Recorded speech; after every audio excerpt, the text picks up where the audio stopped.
Bismillahirrahmanirrahim. In today's lesson, we are going to talk about an exception of electronic configuration. आज के lecture के अंदर जो है हम इलेक्ट्रॉनिक कॉन्फ़िगरेशन के अंदर जो दो एक्सेप्शंस हैं उसको हम पढ़ेंगे।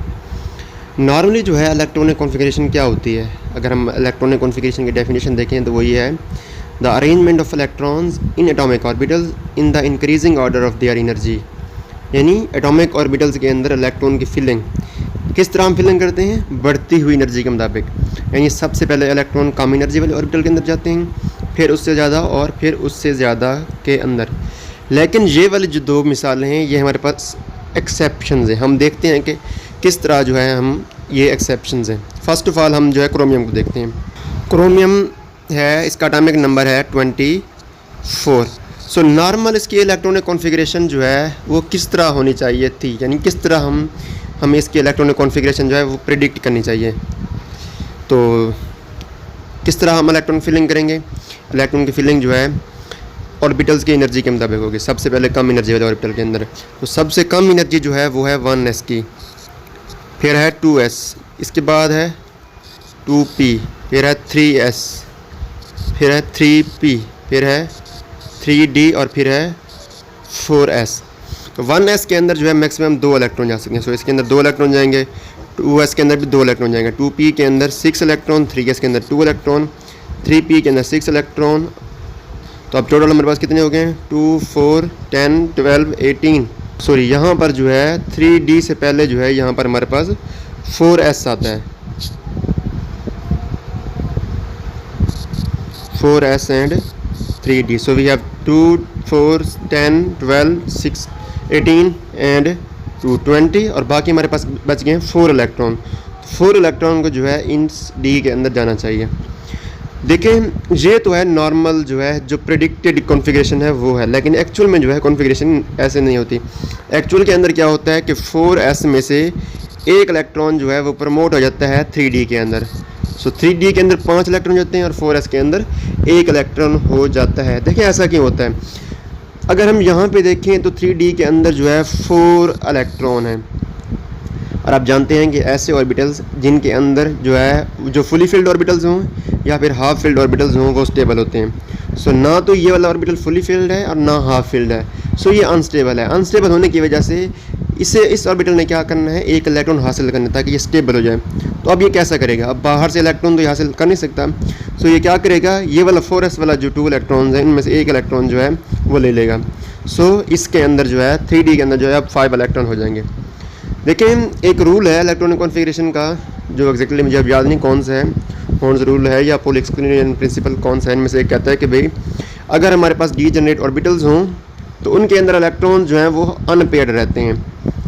ठीक है, जैसे हमारे पास जो है p ऑर्बिटल है, p के अंदर जो है 3 डीजेनरेट ऑर्बिटल्स हैं। सो अगर हमारे पास 3 इलेक्ट्रॉन्स हों तो 3 को हम इस तरह नहीं पुट कर देते, बल्कि पहले जो है हम इलेक्ट्रॉन्स को अनपेयर्ड रखते हैं और देन जो है उसके बाद जो है पेयर्ड अप करते हैं। सो अगर हम 3 और इलेक्ट्रॉन तो उनको अनपेयर्ड रखेंगे। शर्त ये कि अगर हमारे पास डीजेनरेट ऑर्बिटल्स हों, यानी ऐसे ऑर्बिटल जिनकी एनर्जी जो है वो सेम हो। लेकिन यहाँ पर अगर हम देखें तो इस वाले केस के अंदर ये 4s और 3d क्या ये डीजेनरेट ऑर्बिटल्स हैं? नहीं, ये डीजेनरेट ऑर्बिटल्स तो नहीं है, इनकी एनर्जी सेम नहीं है। लेकिन जो है इनकी एनर्जी जो है वो ऑलमोस्ट सेम है, यानी करीब करीब सेम है। सो करीब करीब सेम होने की वजह से इलेक्ट्रॉन जो है 4s से 1 इलेक्ट्रॉन जो है 3d के अंदर चले जाते हैं। So we get 4s1 and 3d 5। बाकी कॉन्फ़िगरेशन जो है वो वैसे की वैसे होती है, 1s2, 2s2, 2p6, 3s2, 3p5, जो कि इस तरफ हम लिख देंगे। So this is the actual configuration of chromium. In the same way we have copper. Copper जो है इसका एटॉमिक नंबर है वो है 29। सो पहले हम इसकी जो है एक्सपेक्टेड इलेक्ट्रॉनिक कॉन्फ़िगरेशन जो है वो लिखते हैं। So it should be 1s2, 2s2, 2p6, 3s2,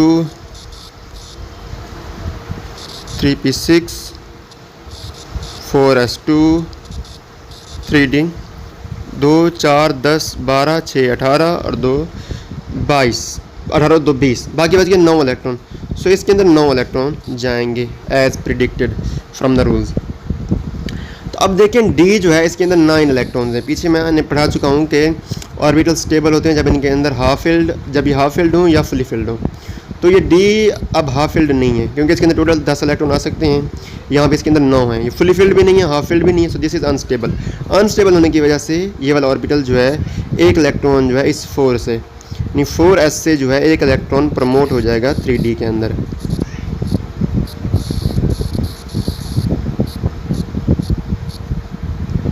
सो यहाँ से जो है एक इलेक्ट्रॉन जो है यहाँ पे आ जाएगा।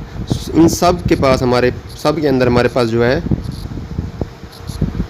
इसके अंदर जो हमारे पास है 10 इलेक्ट्रॉन हो जाएंगे। So all will be paired up.